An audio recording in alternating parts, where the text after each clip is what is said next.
Christmas, new year, ఆ తర్వాత సంక్రాంతి పండుగల సీజన్లో గోల్డ్ రేట్ దిగొస్తోంది.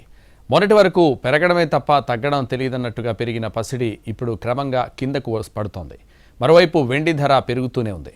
గత వారం గోల్డ్, సిల్వర్ రేట్లలో భారీ హెచ్చుతగ్గులు నమోదయ్యాయి. 5 రోజుల ట్రేడింగ్లో 3 సార్లు గోల్డ్ రేటు పెరిగితే 2 సార్లు తగ్గింది. ఓవరాల్ గా చూస్తే పసిడి ధర చాలా తక్కువగా తగ్గింది. కానీ మల్టీ కమోడిటీ ఎక్స్చేంజ్ MCX లో మాత్రం స్వల్పంగా పెరిగాయి. Indian bullion jewellers association website ప్రకారం ఈ నెల 12న మార్కెట్ ముగిసే సమయానికి 10 గ్రాముల మేలిమి బంగారం ధర 1,32,710 రూపాయలు.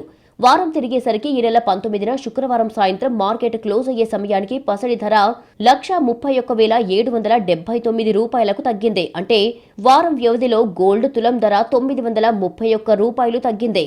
Multi commodity exchange gold futures ధర 12వ తేదీన 10 గ్రాములకు 1,33,622 రూపాయలుగా ఉంది.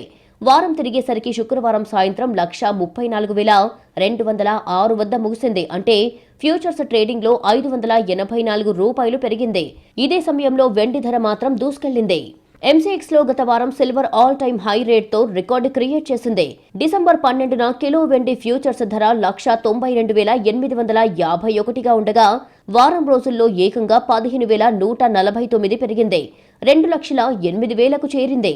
మార్కెట్ రేట్ అయితే 12న 1,95,180 రూపాయలు ఉంటే 19న 2,67,000 రూపాయలుగా ఉంది.